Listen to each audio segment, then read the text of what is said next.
Bonjour, donc je suis Alain Méraud de l'université Sorbonne Université et je vais donc vous parler du paysage en France au XVIIe siècle. Je voudrais remercier d'abord Pierre Rosenberg de m'avoir invité à parler dans ce cycle sur le XVIIe siècle, sur un sujet compliqué qui est un dossier assez touffu, c'est le cas de le dire, de l'histoire de l'art française, le paysage. La peinture de paysage dans la peinture française, donc au XVIIe siècle, c'est le titre de la conférence. Vous allez voir que déjà, un problème se pose dès le début, puisque lorsqu'on évoque le paysage français du XVIIe siècle, on pense d'abord à deux artistes qui sont Nicolas Poussin et Claude Lorrain. Ces deux artistes, en fait, on peut toujours se demander s'ils font partie entièrement de l'histoire de l'art français, dans la mesure où ils ont fait toute leur carrière, ou quasiment toute leur carrière en Italie, à Rome notamment, et qu'ils ont développé, comme vous voyez ici, un type de paysage très particulier, qu'on appelle le paysage composé, paysage très serein, avec un éclairage très clair, avec un dessin extrêmement précis, et des sujets qui se relient très souvent à l'Antiquité, à la mythologie ou à l'histoire antique. Alors évidemment, ces tableaux-là ont été largement connus et diffusés en France. Il n'est pas question d'évacuer ces deux artistes de mon propos, mais je vous parlerai aussi, et c'est peut-être surtout, d'autres peintres qui ont joué un grand rôle en France, et notamment à Paris, en s'inspirant, parfois de façon très étroite, de ces modèles, mais en même temps, il faut tenir compte du fait que la France est un pays d'accueil, un pays qui est au confluent de plusieurs mondes, pourrait-on dire, notamment le monde artistique nordique et le monde artistique italien, et que les modèles venus de ces deux pôles, de ces deux mondes, ont en quelque sorte fusionné, se sont rencontrés en France et notamment à Paris. C'est pourquoi je voudrais d'abord vous rappeler qu'il y a en France une très forte emprise de la tradition nordique. Et les Nordiques, les peintres du Nord, des Pays-Bas ou les peintres allemands également, hollandais, flamands, étaient très intéressés par le genre du paysage. C'était un genre qui avait un très grand succès commercial et ils l'ont beaucoup développé aussi bien à Anvers, dans les Pays-Bas du Sud, qu'à Amsterdam, dans les Pays-Bas du Nord. Et il faut d'abord partir de cette tradition nordique en rappelant qu'un très grand nombre de peintres venus du Nord se sont ensuite dirigés vers la France, sont passés par la France pour aller en Italie, se sont fixés parfois à Paris, où ils ont fait souche et où ils ont établi un type de paysage qui a gardé une très grande vitalité. Alors ce type de paysage, il faut essayer de le caractériser rapidement. D'abord, un certain nombre de modèles qui se sont mis au point au cours de la Renaissance, à partir de la fin du Moyen Âge, et qui marquent justement le style nordique, ce qu'on pourrait appeler le style nordique, un paysage qui est souvent un paysage topographique, un paysage réaliste, comme le paysage de Bruegel que vous voyez ici. C'est un tableau qui représente l'un des châteaux des grands-ducs de Flandre, le château de Marimont, et c'est un tableau typiquement topographique, où l'on voit tout un paysage étalé devant nos yeux, un peu à la manière d'une carte qui se développerait devant nous. Alors cette exactitude topographique, c'est un point qu'il faut bien garder en mémoire parce que dans le paysage français du XVIIe siècle, on va avoir parfois des résurgences de cette tradition, de cette exactitude topographique. Un autre point qu'il faut souligner, c'est que les Nordiques, notamment les Flamands, étaient très intéressés par le genre du paysage parce qu'il leur permettait de sortir un peu de la peinture d'histoire et d'exercer une certaine fantaisie, notamment dans le maniement des plans, dans le maniement des couleurs. Et vous avez ici un paysage de Paul Bril, qui est un des grands peintres flamands, qui a fait une partie d'ailleurs aussi de sa carrière en Italie, qui utilise en particulier dans ce paysage que vous voyez ici, trois couleurs principales, du brun pour les premiers plans, du vert pour les seconds plans, du bleu pour les arrière-plans. Et la combinaison de ces trois couleurs, qui va devenir une espèce de système que les artistes vont développer à ce moment-là, la combinaison de ces trois couleurs va permettre justement de structurer le tableau. Et c'est un peu contre ce schéma coloré un peu simpliste que justement des peintres comme Poussin plus tard vont réagir. N'oublions pas également que Paris et la région parisienne est un lieu d'accueil pour les artistes, des artistes qui sont venus souvent d'Italie, comme ici Niccolò dell'Abate, qui est un peintre de la première école de Fontainebleau. Donc ici, on est à l'époque de Henri II, à la fin du règne de François Ier et le règne de Henri II. Et Niccolò dell'Abate est un artiste passionnant parce qu'il a pratiqué le paysage, alors qu'il était italien, dans une tradition qui est très marquée par la Flandre, par les schémas justement de cette peinture nordique, comme ici le très beau tableau de l'enlèvement de Proserpine, où il utilise, vous voyez notamment pour les lointains, ce schéma coloré dont j'ai déjà parlé, mais il ajoute ici au paysage une dimension évidemment essentielle pour la suite de notre histoire, c'est l'utilisation d'une histoire mythologique, d'un récit mythologique qui va être mis en scène et que le paysage va servir en quelque sorte à magnifier. Ici, on voit le paysage, un paysage panoramique tout à fait magnifique qui donne une résonance nouvelle au mythe de Proserpine, enlevé par Pluton, qui se déroule devant nous au premier plan. Et cette fusion entre le paysage et l'histoire va être évidemment très importante pour un peintre comme Poussin, qui est d'abord un peintre d'histoire. En même temps, cette peinture de Fontainebleau, marquée par la Flandre, est une peinture qui regarde toujours la réalité, mais d'une manière parfois un peu distanciée. Il est amusant ici de comparer deux tableaux qui sont d'époques très différentes. Un tableau de Niccolò dell'Abate qui date donc du milieu du XVIe siècle, et un tableau de Simon Vouet réalisé à Paris, plutôt de l'école de Simon Vouet, du cercle de Simon Vouet, réalisé à Paris dans les années 1630. Et on voit que dans les deux cas, il y a la volonté de montrer la réalité de la campagne, avec notamment ici les moissons, avec la récolte, mais en même temps de donner un caractère pittoresque, et même ici, dans le cas de Vouet, un caractère savant au tableau, puisque l'élève de Vouet qui a peint ce très beau tableau de la National Gallery a introduit la déesse Cérès et les amours moissonneurs au milieu d'une scène de moisson, un peu semblable justement à la scène de moisson que Niccolò avait représentée. Enfin,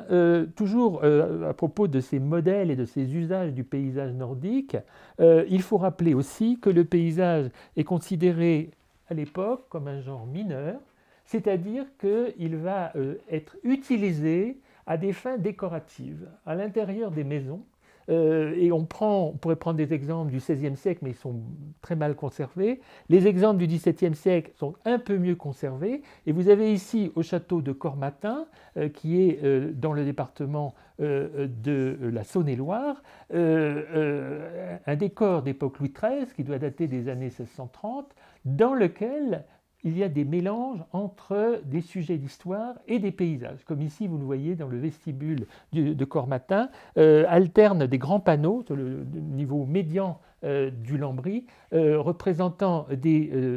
personnages mythologiques en grisaille et des paysages qui sont d'ailleurs souvent copiés d'après des gravures flamandes. Alors, on va voir se développer au cours du siècle, et notamment sous Louis XIII, un paysage de plus en plus ambitieux, mais un paysage qui est toujours assez proche de ses racines flamandes.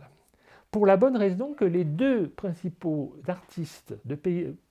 qui ont peint des paysages sous Louis XIII et même un peu au-delà sont d'origine flamande. Jacques Fouquier est flamand et Philippe de Champaigne est également originaire des Flandres. Alors, le plus grand paysagiste de l'époque Louis XIII en France, c'est sans doute Jacques Fouquier. Jacques Fouquier est un artiste encore assez mal connu, mais qui était très réputé pour ses paysages. Et ici, vous avez un de ses plus beaux paysages qui est au musée des Beaux-Arts de Nantes, avec des piqueurs, si vous préférez, au premier plan à gauche, des chasseurs avec leurs chiens, qui sillonnent un paysage qui est tout à fait un paysage dans la veine panoramique et presque topographique de la fin du XVIe siècle flamand, mais avec une dimension, vous voyez, poétique également très très claire, puisqu'on voit qu'ici, le schéma coloré brun, vert, bleu est utilisé également, mais d'une manière évidemment beaucoup moins systématique que par exemple chez un Paul Bril. Alors cette grande vision panoramique, le format même du tableau, a beaucoup impressionné les contemporains, et Fouquier a eu énormément de succès, au point que Richelieu et Louis XIII lui ont demandé de collaborer au décor de la prestigieuse Grande Galerie du Louvre, un décor commencé plus exactement en 1640, mais qui va être très vite interrompu par la mort de Richelieu et la mort de Louis XIII. Mais ce décor est évidemment très intéressant à observer parce que vous avez dans cette grande galerie, alors c'est un décor que nous connaissons quasiment uniquement à cause de ce document du XVIIIe, qui est une tabatière, la tabatière du duc de Choiseul, qui représente la partie de la galerie décorée par Poussin et par Fouquier. Poussin ayant décoré la partie de la voûte, avec l'histoire d'Hercule en grisaille, et Fouquier ayant, au milieu, entre les fenêtres, sur les trumeaux entre les fenêtres, était chargé de représenter des vues de la France, et notamment des principales villes de France. C'est un très curieux décor qui nous interpelle aujourd'hui, mais il faut comprendre que c'est un décor à signification politique et Hercule renvoie aux origines de la monarchie française, à l'héroïsme royal, à la figure du roi, et les paysages renvoient à la France, tout simplement, c'est-à-dire le royaume. Et c'est une évocation finalement de la royauté et du royaume de France qui est faite ici à travers deux genres rivaux ou complémentaires, si vous préférez, qui sont le paysage et la peinture d'histoire. Plus exactement, d'abord la peinture d'histoire qui est considérée beaucoup plus haut que le paysage. Alors, ce décor malheureusement détruit vous montre à quel point Fouquier avait une très grande renommée à cette époque. Poussin en parle dans sa correspondance, il n'est pas d'ailleurs très tendre avec Fouquier, il ne l'aime pas beaucoup, il le trouve très très désagréable, mais en tout cas, si ce décor avait été mené à sa fin, on aurait eu sans doute une collection de paysages assez impressionnante dans la tradition justement topographique flamande. Alors Fouquier a également fait graver largement son œuvre, et c'est aussi un point important qu'il faut noter, c'est que pour comprendre l'histoire du paysage en France, il faut absolument tenir compte de deux médias, pourrait-on dire, la gravure et la tapisserie. Dans la gravure et dans la tapisserie, vous allez trouver énormément de paysages, tantôt représentés pour eux-mêmes, tantôt représentés pour accompagner quelque chose d'autre, et la gravure comme la tapisserie, il faut rappeler, ce sont des multiples, comme on dit aujourd'hui, c'est-à-dire des œuvres qui peuvent être multipliées, copiées, et donc ils vont diffuser largement les modèles de paysages. Alors ici, une très belle gravure de Jean Morin. Jean Morin était un graveur qui a beaucoup gravé de paysages, et notamment des paysages de Philippe de Champaigne, également, de Fouquier, et donc ici un paysage d'après Fouquier représentant une chasse au canard. Avec justement ce caractère très touffu, caractéristique des Flamands, qui laisse finalement donne beaucoup d'importance à la forêt, au côté un petit peu mystérieux, même on pourrait dire, du paysage. Et on retrouve cela dans une des plus belles tapisseries réalisées par Vouet et l'atelier parisien qui réalisait des tapisseries à cette époque au Louvre sous sa direction pour les maisons royales, la série de la tenture de l'Ancien Testament, et vous avez ici l'épisode représentant Moïse sauvé des eaux, où Vouet, tout naturellement, va mélanger à droite des architectures antiques et à gauche un paysage qui rappelle de très près certains paysages de Fouquier. Donc on a ici une fusion déjà très importante de la tradition, on pourrait dire, méditerranéenne, italienne du paysage, et de la tradition nordique. Le deuxième grand paysagiste de l'époque Louis XIII, et qui va continuer d'ailleurs à faire des paysages à l'époque de Mazarin et d'Anne d'Autriche, c'est Philippe de Champaigne. Philippe de Champaigne est proche de Fouquier, il s'est inspiré de lui pour un certain nombre de paysages. Il a pratiqué le paysage comme un genre quasiment autonome. Bien entendu, il est beaucoup plus connu pour ses peintures d'histoire et ses peintures religieuses notamment. Mais vous avez ici par exemple un très beau tableau qui a été acheté récemment par le musée des Beaux-Arts de Nantes que je compare ici avec le Fouquier que je vous ai montré à l'instant. Et on voit ici qu'il y a une filiation évidente entre les deux artistes et que la vision panoramique ici de Champaigne, elle est à peine plus décantée, à peine plus retenue que celle de Fouquier. Elle participe finalement ici du même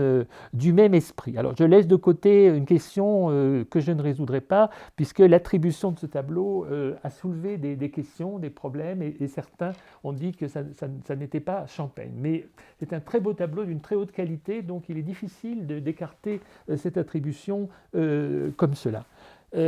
En tout cas, on voit que Champaigne, dans la suite de sa carrière, a continué à être sollicité pour des paysages. Et il a notamment réalisé une très belle série de paysages représentant des sujets religieux, des ermites dans des solitudes, dans des déserts, comme on disait au XVIIe siècle, destinés à l'appartement qu'Anne d'Autriche s'était fait aménager au couvent du Val-de-Grâce, où elle faisait des retraites souvent. Et là, le tableau donc, du musée du Louvre qui représente Paphnus libérant Thaïs dans la solitude, est un tableau de 1656, donc qui date de la régence d'Anne d'Autriche, avant l'avènement de Louis XIV. Et c'est un tableau qui reste très marqué, là aussi, par le modèle flamand, le modèle un peu encombré, un peu touffu dont j'ai parlé tout à l'heure. Alors pour en terminer avec cette vision flamande qu'il faut garder sans cesse à l'esprit pour comprendre le paysage en France au XVIIe siècle, il faut rappeler que par exemple les Lenain, les frères Lenain ont représenté aussi parfois, rarement, mais parfois des paysages. Et que des paysages très difficiles à classer parce qu'on ne peut pas les faire entrer dans une catégorie très très nette, mais où vraiment on sent, comme dans celui-ci par exemple, à quel point la vision, je dirais, topographique a été importante pour eux, puisque dans ce paysage qui est aujourd'hui donc à Washington, de Louis Lenain, on voit la campagne des environs de Laon, les frères Lenain étaient originaires de cette région, et on voit ces étendues un peu légèrement vallonnées, mais assez mornes, qui sont représentées avec un grand souci ici de fidélité, de réalisme. Et cette vision topographique, on pourrait dire cette vision aussi panoramique, nous la trouvons tout au long du siècle. Et il ne faut pas oublier par exemple que Lebrun, lorsqu'il a dirigé son équipe des Gobelins pour réaliser la fameuse tenture dite les maisons royales, qu'on appelle aussi la tenture des mois, parce qu'à chaque mois correspond un château appartenant au roi. Ici, vous avez la tapisserie correspondant au mois de juillet avec une vue du château de Vincennes au fond. Et cette vue du château de Vincennes, elle est dans le même esprit que la vue du château de Marimont que j'ai montré tout à l'heure, de Bruegel. C'est exactement. Et d'ailleurs, Lebrun, ici, évidemment, était entouré au Gobelin par des collaborateurs flamands qui réalisaient pour lui les paysages, les fleurs et les fruits et les animaux. Donc il y a ici toute une équipe qui est formée dans le goût flamand. Et ça continue également sous Louis XIV, on le voit avec un autre peintre très important dans le genre du paysage, qui est Van der Meulen. Van der Meulen qui représente les batailles de Louis XIV, les conquêtes de Louis XIV, notamment dans le nord, et qui va représenter ici par exemple le siège de la ville d'Arras. C'est un véritable paysage panoramique nordique. Alors une fois qu'on a dit cela, évidemment, on a fait beaucoup de chemin, mais on n'a pas évidemment tout dit sur le paysage en France, et notamment à Paris,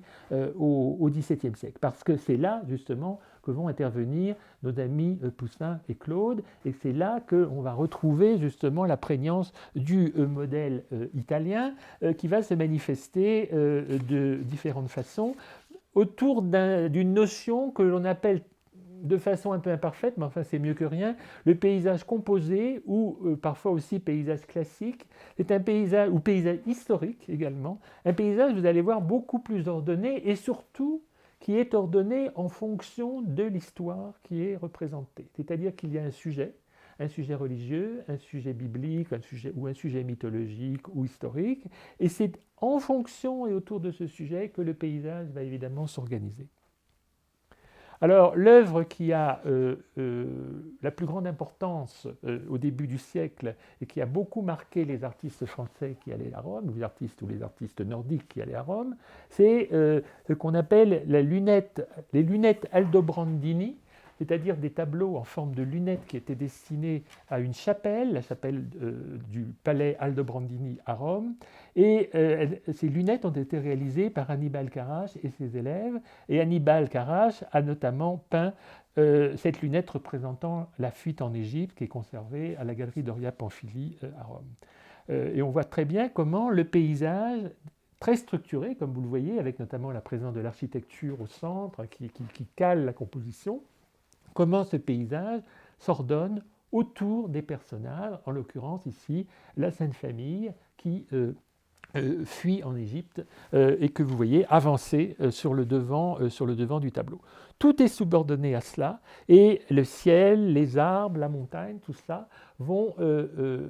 se mêler de façon harmonieuse. Et cette tradition du paysage italien, on la retrouve évidemment chez d'autres peintres, notamment des artistes bolonais comme Annibal Carràche et ses élèves. Ici, par exemple, le dominicain Domenico Zampieri, qui est un artiste très important. Pourquoi ? Parce que dès le milieu du XVIIe siècle, à l'époque de Mazarin notamment, on voit apparaître de ces tableaux dans les collections françaises, et notamment parisiennes. Les Parisiens, les riches Parisiens, la haute société parisienne, les grands collectionneurs, vont collectionner des paysages de ce genre, qui sont à la fois des paysages qui offrent le côté divertissant du genre, mais en même temps avec une caution sérieuse, on pourrait dire, une caution biblique ici, puisque vous voyez que dans ce tableau du Louvre, représentant donc également la fuite en Égypte, avec la Sainte Famille au premier plan ici, le dominicain, sans pour autant copier la lunette de son maître Annibal Carràche, réalise un paysage parfaitement construit et harmonieux. Ces tableaux valent très cher, ils vont entrer dans les plus grandes collections. Et on va voir que les tableaux de Claude Lorrain ou les tableaux de Poussin, finalement, vont connaître le même succès, un succès à la fois auprès des collectionneurs, mais aussi auprès des grands artistes. Alors, je ne vais pas vous montrer beaucoup de tableaux de Claude ni de Poussin, parce que, bon, ce n'est pas vraiment, comme je l'ai dit au début, le sujet de ma conférence, mais on ne peut évidemment pas en faire l'économie, dans la mesure où Claude Lorrain, comme Poussin, avait des liens très étroits avec la France, avec les collectionneurs français, que Poussin est même revenu quelques années à Paris pour décorer justement la Grande Galerie du Louvre, et que Claude Lorrain, de son côté, expédiait, par l'intermédiaire souvent d'ambassadeurs, de grands personnages, des tableaux destinés à des collections françaises. Et vous avez ici, par exemple, un tableau qui est aujourd'hui à Washington. Il a une histoire compliquée parce qu'il est passé, comme beaucoup de tableaux de paysages de Claude, en Angleterre dès la fin du XVIIe siècle. Mais c'est un tableau qui, en fait, a été commandé par le marquis de Fontenay, qui était ambassadeur à cette époque du roi à Rome. Et ce marquis de Fontenay a possédé d'autres tableaux de Claude et surtout a servi d'intermédiaire pour justement de telles acquisitions. Un autre très beau tableau, très connu parce qu'il est au Louvre, qui représente le port de mer avec Ulysse remettant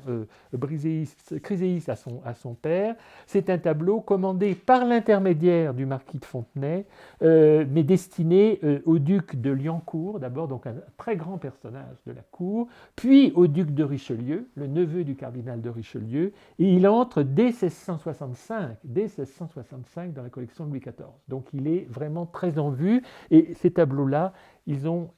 eu un énorme succès, ils ont été très très admirés à Paris. Alors les sujets sont évidemment des sujets historiques, des sujets mythologiques, et le paysage va s'organiser autour de cela. On a dit souvent que les sujets n'étaient que des prétextes pour ces paysagistes, notamment pour Claude, qui leur permettaient de représenter tous les effets de lumière qu'ils voulaient, donc tout ce qui fait pour nous aujourd'hui le charme de ces paysages, mais il ne faut pas oublier que pour les contemporains, le sujet comptait quand même beaucoup, hein, et la noblesse même de ces paysages, l'utilisation notamment ici de l'architecture, qui est très très frappante, qui va avoir un énorme retentissement, fait partie de cette volonté des grands personnages français de s'ancrer en quelque sorte dans une tradition romaine, dans une tradition très féru d'antiquité, d'archéologie antique, etc. Donc il ne faut jamais perdre de vue que derrière ces tableaux, il y a quand même aussi tout un arrière-plan social et même parfois politique qu'il faut prendre en considération. Alors, voici des tableaux de Poussin, deux tableaux de Poussin qui étaient aussi dans une collection parisienne, la collection de Monsieur Cerisier, qui était un moins grand personnage, mais qui était une sorte de banquier, de marchand très très riche. Et Poussin produisait très peu d'œuvres, mais elles étaient toujours destinées à des commanditaires aisés, très prestigieux. Et il conçoit parfois ces tableaux en pendant, comme ici, les deux tableaux aujourd'hui dans deux musées anglais étaient réunis chez Cerisier, puisqu'ils racontent tous les deux l'histoire de Phocion, le général athénien accusé à tort par ses concitoyens, condamné à mort, dont le corps est évacué en cachette en quelque sorte d'Athènes dans le premier tableau et dont les cendres sont brûlées près de Mégare dans le deuxième tableau. Les deux tableaux sont des véritables chefs-d'œuvre qui se répondent et ce sont des archétypes de ce qu'on appelle paysage historique, où l'architecture concourt évidemment beaucoup à la mise en scène de ce sujet, alors que les personnages principaux semblent noyés justement dans la nature. Il faut également souligner, là encore je n'insisterai pas parce que ce sont des choses très complexes et qui mériteraient de très longs développements, mais ce sont des tableaux qui sont bien connus et qui ont été souvent étudiés, mais il ne faut pas oublier que les paysages de Poussin sont très ambitieux et que la nature y est représentée en quelque sorte comme un personnage, avec des passions. Ici, par exemple, dans le Pyramétis B de Francfort, qui est un tableau peint d'abord pour un amateur romain, Cassiano dal Pozzo, mais qui va ensuite passer par la France, puis qui partira ailleurs. On a ici un tableau où la nature, l'orage en l'occurrence, la tempête, accompagne le côté tragique du sujet. Parce que Pyramétis B, ce sont ces deux amants qui, à la suite de toute une série de quiproquos, vont rater leur rendez-vous, si j'ose dire, et vont se tuer successivement, croyant que Thisbé arrive la première, elle se sauve parce qu'elle voit un lion, Pyrame arrive ensuite, mais il croit que le lion a mangé Thisbé, donc il se tue, et Thisbé revient et va se tuer sur le cadavre de Pyrame. Donc vous voyez une succession évidemment de malheurs, orchestrés par le peintre, dans ce très grand paysage, de très grand format, où la tempête est décrite de façon assez terrifiante, mais en même temps très pensée. Rien n'est laissé véritablement au hasard. Le paysage historique, selon Poussin, est un paysage justement qui va insister beaucoup sur la nécessité pour le spectateur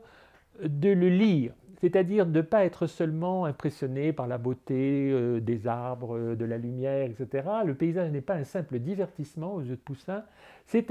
comme un tableau d'histoire, il mérite d'être lu, il mérite d'être compris, analysé en détail. Et personne, au fond, n'ira plus loin que Poussin dans cette voie. Au point d'ailleurs que l'on peut dire que Poussin a eu des imitateurs, des suiveurs, mais qu'il n'a jamais eu vraiment d'héritier, et que sa conception du paysage était une conception sans doute beaucoup trop exigeante, beaucoup trop philosophique, en tout cas poétique, pour être véritablement poursuivi. Mais il a désigné une voie, vous allez voir, qui va être suivie pendant évidemment très longtemps encore.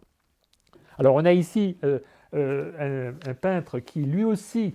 est d'origine française, mais qui a fait sa carrière en Italie, c'est Gaspard Duguay, qui était un neveu par alliance de Poussin, qui a peint avec Poussin, qui s'est spécialisé également dans les paysages, notamment les paysages de la campagne romaine. Et on l'a appelé souvent le Guaspre, parce qu'il s'appelait Gaspard de son prénom. Et on l'a appelé aussi le Guaspre Poussin, parce qu'on l'associait très étroitement à Poussin. Et il a réalisé des tableaux comme celui-ci d'une collection particulière qui sont très proches finalement du goût de Poussin, de l'ampleur de Poussin, mais avec un côté peut-être un peu plus rustique,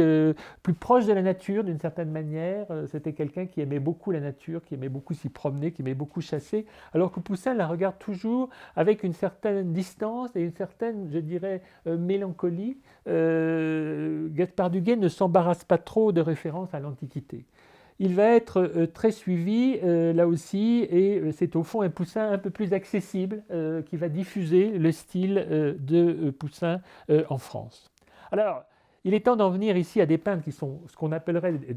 ils sont véritablement, qui ont fait véritablement toute leur carrière en France. Et on voit très bien que par exemple Pierre Patel, qui est sans doute le plus important paysagiste parisien du milieu du siècle, est très très marqué par Claude Lorrain. Même si il raffine encore sur les effets de lumière, avec une espèce de transparence de l'air qui est la marque de son style, et un caractère encore plus précis dans le dessin, dans l'échelonnement des plans. C'est un peintre extrêmement raffiné, on l'a appelé le petit Claude Lorrain, mais d'une certaine manière, dans ses grandes réussites comme celle-ci, il arrive presque au niveau de Claude, même s'il n'a pas évidemment la même ampleur, et surtout c'est un artiste assez répétitif, c'est-à-dire il recommence souvent le même tableau, des tableaux qui ont beaucoup de succès, donc on va retrouver souvent un peu toujours la même chose, mais avec un raffinement, un caractère exquis, très recherché,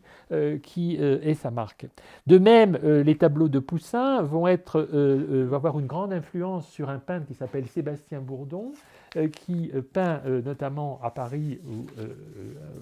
en France au milieu du XVIIe siècle. Et quand on regarde, par exemple, quand on met côte à côte, comme ici, le grand paysage de Bourdon qui se trouve à Washington et qui représente Moïse sauvé des eaux, que vous voyez à droite de l'écran, si vous le mettez à côté d'un Poussin, par exemple le Moïse sauvé des eaux de Poussin du Louvre, vous voyez à quel point ici il y a évidemment une filiation, même si Bourdon a un côté toujours peut-être plus élégant que Poussin. Poussin ne se soucie pas trop d'élégance, et dans le paysage, Bourdon va énormément raffiner là aussi sur la diversité des teintes, sur la beauté du coloris. C'est un artiste qui a beaucoup de charme. Alors, voilà deux artistes, Patel et Bourdon, qui sont, pour le premier d'ailleurs, un pur paysagiste. Bourdon est d'abord quand même un peintre d'histoire, mais qui vont largement reprendre, et avec beaucoup de panache, les leçons de Claude et de Poussin. Et on pourrait dire également que le paysage français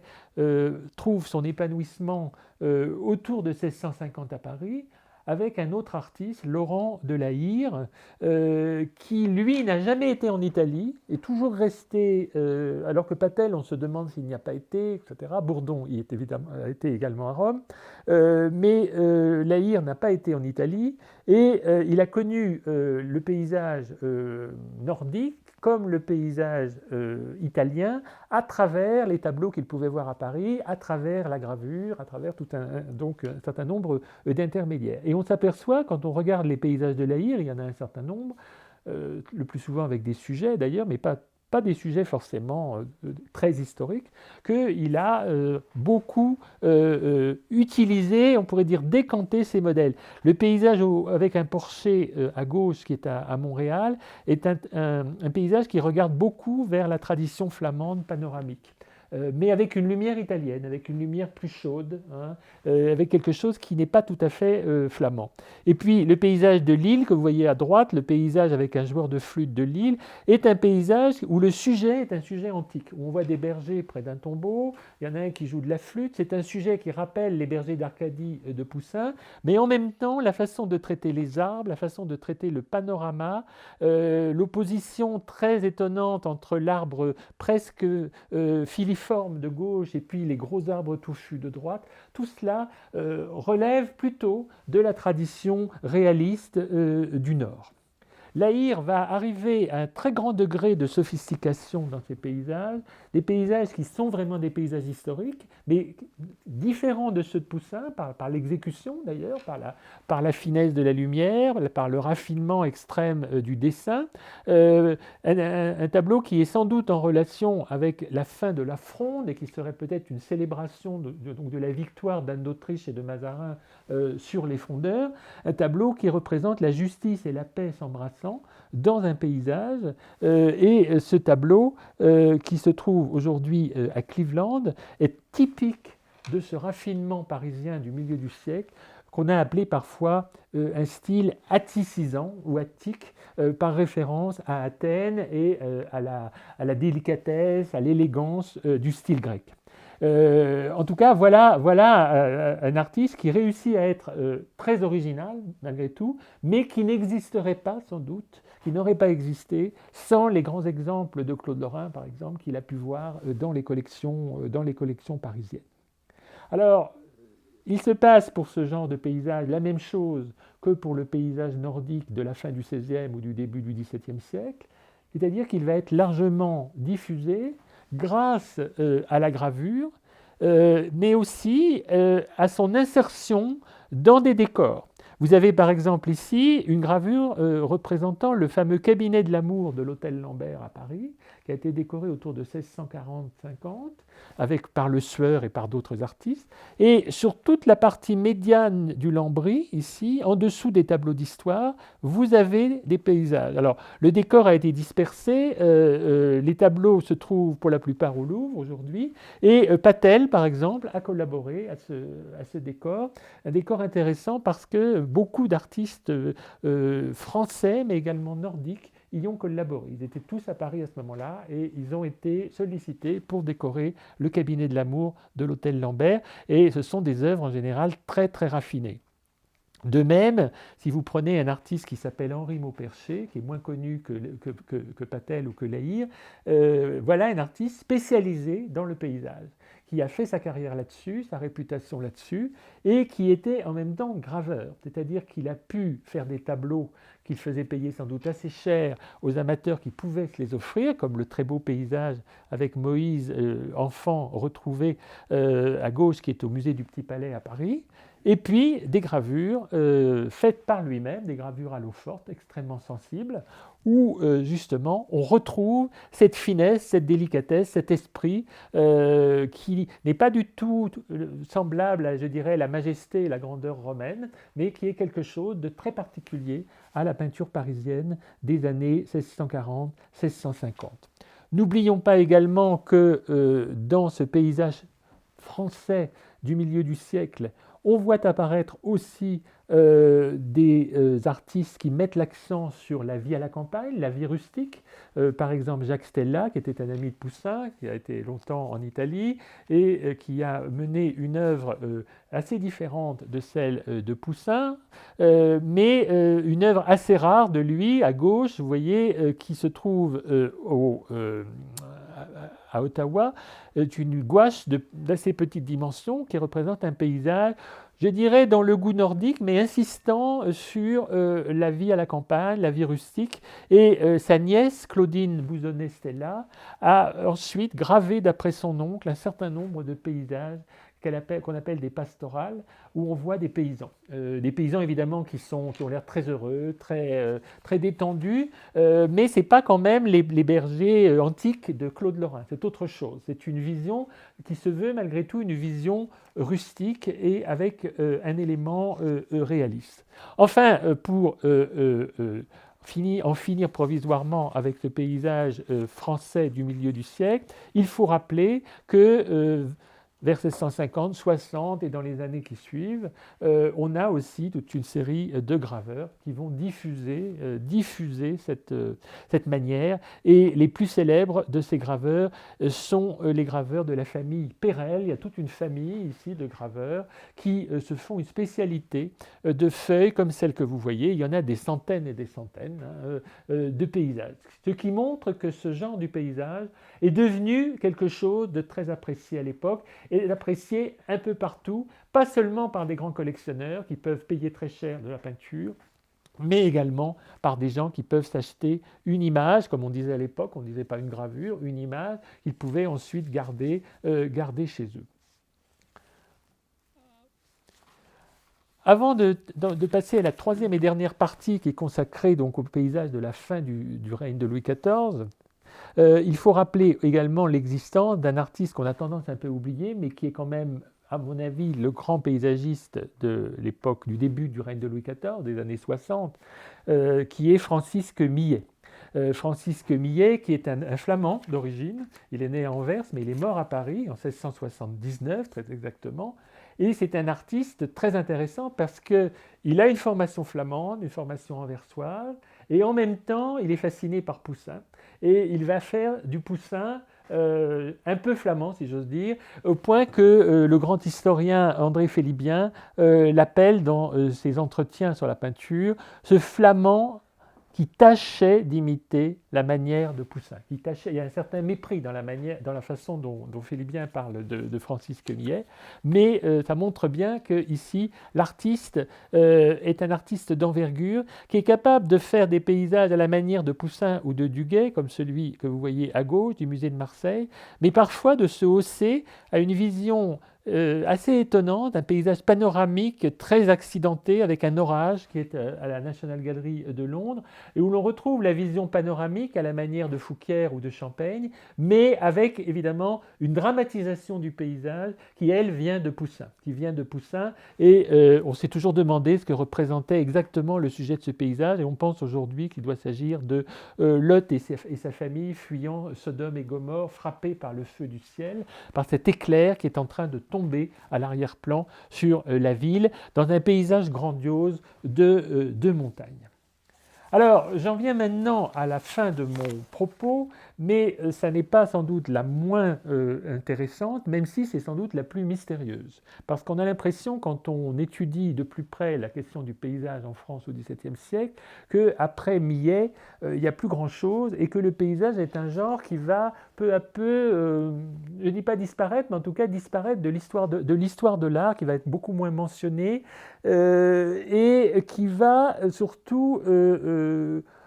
comporter un certain nombre de spécialistes qui sont aujourd'hui extrêmement mal connus. Donc c'est une période très mystérieuse et on manque encore de travaux qui permettraient de remettre vraiment en lumière ces artistes. Alors il faut rappeler ici que nous avons des notions qui vont apparaître dans la littérature artistique qui nous permettent quand même de nous repérer un peu dans cette sorte de jungle du paysage, si j'ose dire. Ce sont les écrits de Roger de Pile qui va distinguer un paysage héroïque marqué par Poussin surtout et par Claude et un paysage champêtre beaucoup plus pittoresque qui va justement s'intéresser à la campagne et au caractère beaucoup plus libre si vous voulez beaucoup moins peigné, beaucoup moins construit de cette campagne. Et il faut avoir en tête évidemment ce nom de Roger de Pile parce qu'il a écrit un certain nombre d'ouvrages à la fin du siècle, autour de 1700, comme par exemple le cours de peinture par principe qui date juste avant sa mort en 1708. Et dans le cours de peinture par principe, il va revenir sur le paysage, il va faire cette distinction entre l'héroïque et le champêtre, et il va marquer surtout sa préférence pour un paysage plus libre, dans lequel le coloris va jouer un plus grand rôle que le dessin. On est à l'époque où c'est terminé depuis quelques années, mais c'est toujours très, très présent dans les débats artistiques de l'époque. C'est terminé la querelle du coloris qui a battu son plein dans les années 1670, donc en plein règne de Louis XIV, et qui a opposé deux très grands artistes, Rubens et Poussin. Au point qu'on parlera de rubénistes et de poussinistes, des gens qui étaient partisans de l'un ou de l'autre. Roger de Pile aime beaucoup Poussin, mais il a quand même une prédilection pour Rubens, et il estime que Rubens est un plus grand peintre parce que Rubens possède une partie que Poussin n'a pas, qui est le coloris, c'est-à-dire la façon d'utiliser les couleurs, de les fondre ensemble et de créer une harmonie à partir de ces couleurs. Et il estime, à tort ou à raison, peut-être à raison, que pour le paysage, c'est évidemment essentiel de pouvoir représenter l'atmosphère, de pouvoir représenter la diversité du coloris des choses terrestres. Et vous avez ici deux tableaux, l'un de Rubens, l'un de Poussin, deux chefs-d'œuvre d'ailleurs, et on voit effectivement qu'ils sont très très différents l'un de l'autre. Paysage plus philosophique avec Poussin et le Diogène jetant son écuelle du Louvre, paysage très méditatif et assez austère malgré tout, et puis l'extraordinaire paysage à l'arc-en-ciel de Rubens, qui lui est un paysage où c'est d'abord l'effet coloré qui va dominer, et le spectateur va être en quelque sorte fasciné par cette façon dont le peintre virtuose reproduit au fond les effets de la nature sur sa toile. Alors, à partir de cette querelle du coloris, on voit se dessiner deux grandes tendances à la fin du règne de Louis XIV. Une tendance qui est marquée par Poussin, avec des artistes comme ici Étienne Algrin, ou bien Pierre Salomon de Manchin de Chavannes, qui sont des noms très peu connus encore aujourd'hui, malgré quelques petits travaux qu'on a fait dessus, mais ce sont des artistes qui sont presque invisibles, alors que pourtant, ils ont beaucoup peint. Que Algrin, notamment, a décoré le Grand Trianon à Versailles, et vous avez ici à gauche un des tableaux, à la manière de Poussin, toujours un peu gris, un peu assez austère, pas forcément, évidemment, à la hauteur ni de Poussin ni de Rubens, mais un artiste que Louis XIV appréciait apparemment, puisque pour le Grand Trianon, à côté d'autres peintres d'histoire, on a fait appel à Étienne Algrin. Quant à Domanchin de Chavannes, il reste très mystérieux, mais il a réalisé des paysages, là aussi, qui regardent beaucoup encore vers le modèle traditionnel classique. Et là, nous entrons dans un domaine, encore une fois, qui reste un des grands, je dirais, une des grandes zones mystérieuses de l'histoire de l'art en France à l'époque moderne, c'est-à-dire ce paysage autour de 1700, 1715, les 15 dernières années du règne de Louis XIV. Alors, cette période, elle est marquée, comme je l'ai dit quand même en peinture, par le triomphe progressif des peintres coloristes, très marqué par Rubens, qui vont utiliser beaucoup la couleur et les harmonies colorées souvent audacieuses dans leurs tableaux d'histoire, comme ici à gauche par Roussel dans un des tableaux pour Notre-Dame de Paris, une maie de Notre-Dame de Paris qui représente la prédication de Saint Jean-Baptiste. La photo n'est pas très bonne, mais on se rend compte que le paysage à l'arrière-plan, c'est un paysage où l'effet coloré prédomine. Et Charles de La Fosse, à droite, qui est un des peintres de l'époque de Louis XIV et qui est résolument coloriste, qui regarde vers Rubens, qui regarde vers les peintres vénitiens et qui va utiliser des arrière-plans de paysages dans le goût justement des Flamands ou des Vénitiens. Par exemple ici dans le tableau qui est au Prado et qui représente Assis et Galatée. Alors on voit ici apparaître dans la peinture d'histoire même une inflexion coloriste et une utilisation, je dirais, coloriste du paysage. Le paysage vient accentuer l'harmonie, on pourrait dire la sensualité du tableau, et même si La Fosse n'est pas vraiment un paysagiste, évidemment, il a marqué son époque par ce type de conception. Alors, on a très peu de paysages coloristes authentifiés, si j'ose dire, bien repérés, mais il y en a beaucoup à découvrir sûrement, parce que c'était des tableaux qui devaient avoir beaucoup de succès, et notamment un très beau paysage, pas très grand, de L'Argillière, le grand portraitiste, qui se trouve au Louvre. Paysage dans lequel on voit des petits personnages, que j'en ai agrandi ici sur le côté, des petits personnages qui sont perdus dans une végétation luxuriante, à la manière de Fouquier, mais encore plus luxuriant que Fouquier, et surtout dans un coloris très chaud, où les bruns, les orangés vont dominer, qui évidemment donne au tableau un caractère assez saturé, assez étouffant, mais en même temps beaucoup de saveur, beaucoup de charme, et ça plaît beaucoup à ce moment-là. C'est un tableau qui doit dater des années 1700-1710, donc à la fin du règne de Louis XIV. Il ne faut pas oublier que L'Argillière, comme plusieurs autres, étaient des artistes qui étaient aussi liés au commerce d'art, et que le paysage faisait partie justement de ces tableaux que l'on vendait et revendait facilement à Paris et qui avaient beaucoup de succès. Alors, le propre gendre de L'Argillière, qui s'appelle Forest, Jean-Baptiste Forest, a réalisé des tableaux, et sans doute beaucoup de tableaux, mais nous en connaissons très très peu, les attributions sont très problématiques. Voilà un artiste qui reste très mystérieux. Ce que nous savons en tout cas, c'est que Forest était peintre, mais qu'il était aussi marchand de tableaux, et que du même coup, on peut dire que sa production, même ça n'est pas péjoratif de le dire, était commerciale, était faite pour s'adapter au goût du jour, et le goût du jour, il allait à ce moment-là beaucoup vers les Flandres et vers la Hollande. Et vous avez à gauche un paysage attribué à Forest, qui rappellent de très près les paysages de Ruysdael, par exemple, certains des paysages hollandais de cette époque, et à droite, un paysage qui est un peu plus classique, où il y a encore des échos de Poussin, mais qui est traité avec une matière et avec un coloris qui rappelle beaucoup les rubénistes et beaucoup les vénitiens. Car il ne faut pas oublier que quand on dit rubéniste, il faut penser aussi au rôle de Venise. Il n'y a pas que Rubens, il y a les Flandres et Venise qui sont considérés comme les plus grands coloristes de l'histoire de la peinture. Un autre peintre très mystérieux qui était aussi marchand, c'est Charles-Antoine Hérault, dont on connaît un tableau, c'est à peu près le seul, à peu près sûr, qui se trouve au musée Magnien à Dijon et qui représente un sujet tiré de l'Énéide de Virgile, donc un sujet à la Claude Lorrain ou à la Poussin, si vous voulez, qui représente Énée racontant à Didon les malheurs de Troie, mais dans un grand paysage panoramique dans le goût nordique, très coloré à la manière de Rubens et qui donne un côté irréel, cette fois-ci, les personnages eux-mêmes ayant l'air de personnages de féerie, placés dans ce cadre romanesque. On a un paysage romanesque ici qui est là pour dépayser, pour piquer l'attention des gens, également pour on pourrait dire titiller leur goût. Il y a quelque chose là, ce ne sont pas des grands tableaux, si vous voulez, monumentaux, ils ont des formats en général plus modestes que les tableaux de Claude ou de Poussin, qui étaient quand même destinés soit à des palais romains, soit à des intérieurs imposants. Ce sont des tableaux pour amateurs, des tableaux qu'on va regarder de plus près et devant lesquels on va prendre un grand plaisir à goûter justement la touche du peintre et ses qualités propres.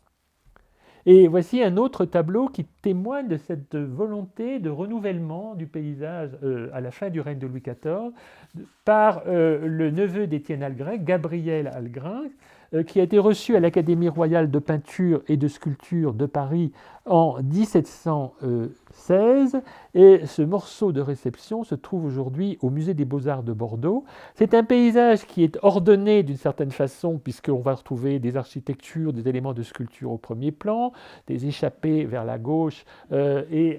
également une luminosité très très calculée. Mais en même temps, il y a dans ce tableau un caractère de fantaisie, on pourrait dire presque de fantasmagorie, qui le sépare beaucoup des tableaux de Claude et de Poussin, qui restent toujours des tableaux très pensés et très où le vraisemblable règne, la vérité et le vraisemblable règne. Ici, au contraire, il y a quelque chose de beaucoup plus rêvé, d'une poésie fantaisiste, en quelque sorte, qui va sans doute beaucoup piquer les esprits à ce moment-là, et qu'on va retrouver d'ailleurs chez quelqu'un comme Watteau. Ici, vous avez par exemple un autre tableau de Gabriel Algrin que je vous montre en bas à droite, qui est un tableau qui est dans le commerce d'art, qui est passé en vente en tout cas il y a quelque temps. Et si on le compare, alors le sujet est le même que c'est Moïse sauvé des eaux, que le sujet traité par Poussin ou le sujet traité par Bourdon, mais vous voyez toute la différence ici. Les personnages ont beaucoup moins d'importance, ils sont noyés davantage dans le paysage, dans la nature, et surtout, là encore, il y a une très grande fantaisie dans la manière de les agencer, dans la manière de concevoir le rôle de l'architecture et dans la façon beaucoup plus vague de traiter le paysage, où ce qui va prédominer, c'est une espèce de coup d'œil donné justement par l'éclairage, alors que chez Poussin comme chez Bourdon, la structure du tableau prédomine et le dessin prédomine. Ce qui m'amène maintenant, pour terminer, à Watteau.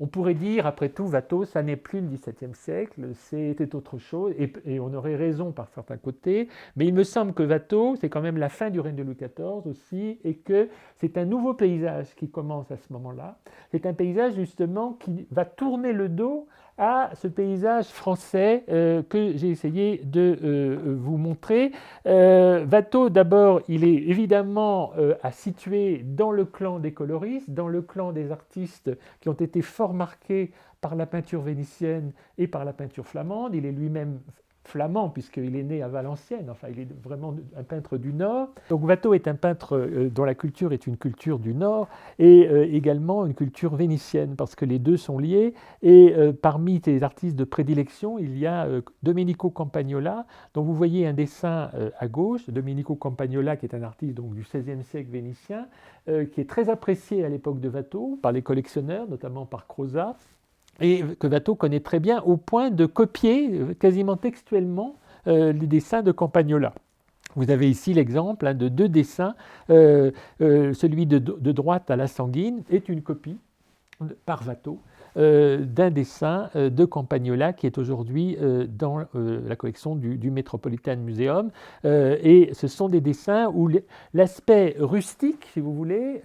et l'aspect fantaisiste aussi domine. C'est donc très important et c'est ce que Watteau avait sous les yeux. C'est un artiste qui n'a pas une vraie culture académique, même s'il va entrer à l'académie, mais il va être un artiste un peu en marge de ce point de vue-là et regarder des choses auxquelles on n'avait pas forcément toujours fait attention. Il va copier également de Campagnola des architectures un peu étranges comme celle-ci, mais qui sont en fait des architectures, on pourrait dire vernaculaires, de la campagne vénitienne du XVIe siècle, et il va les intégrer dans ses tableaux, comme dans le tout petit tableau que vous voyez ici, le paysage à la chèvre du musée du Louvre, qui est très caractéristique justement de cette préférence de Watteau pour un paysage pittoresque, coloré et avec des références qui ne sont plus du tout évidemment ici les références de Poussin ni de Claude. Mais évidemment ce paysage-là reste une œuvre très modeste, une petite pochade, et c'est dans les tableaux plus grands, les tableaux plus ambitieux qu'on voit que Watteau fait basculer en quelque sorte le paysage dans un autre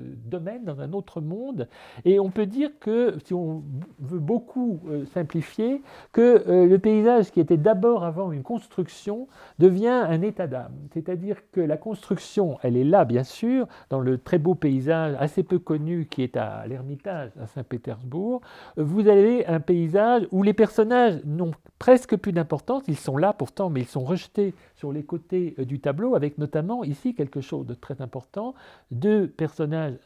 un dialogue entre deux amoureux, qui sont vus de dos et qui s'éloignent. C'est-à-dire que le fait de mettre les personnages de dos,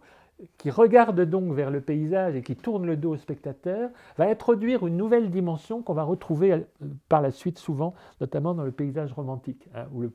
pensez au tableau de Friedrich par exemple, où les personnages tournent le dos et regardent la nature. Il y a une dimension ici contemplative, une absorption des figures dans la nature, et cette nature, elle est presque féerique ici, en tout cas fantasmagorique, elle n'est plus vraiment réaliste, et vous voyez qu'ici l'atmosphère, le crépuscule, le rôle de l'eau, le rôle du ciel, tout cela va créer une ordonnance qui n'est plus du tout l'ordonnance classique, mais qui est l'ordonnance, on pourrait dire, du rêve. Et on le voit évidemment aussi dans un tableau qui est beaucoup plus connu et qui n'est pas a priori un paysage, mais qui fait partie, à mon sens, de l'histoire du paysage, c'est le pèlerinage à l'île de Cythère du musée du Louvre, le célèbre donc tableau morceau de réception de Watteau à l'Académie en 1717. C'est une peinture d'histoire, c'est une peinture qui a un véritable sujet, mais